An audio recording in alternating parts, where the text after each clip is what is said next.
दोस्तों ये यहाँ पे डायरी फार्म है और यहाँ पे देख रहे हैं आप, ये दूध है और दूध स्टोर किया हुआ है और काफ़ी बड़ी मात्रा में है बिल्कुल। और इसके बाद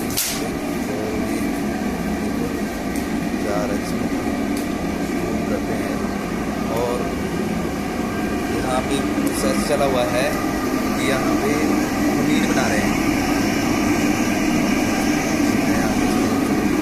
इस पे पनीर बन रहा है हमारा।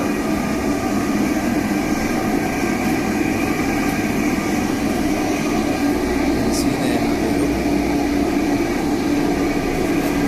यहाँ से दूध डालेंगे, यहाँ से कुछ नहीं होगा, उसके बाद यहाँ पे आपका पनीर बनेगा।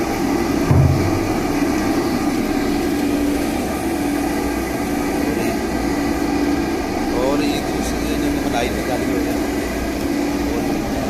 मलाई है। और ये यहाँ पे जो पनीर बनाया है, ये पनीर है लास्ट में जो है डाला हुआ है।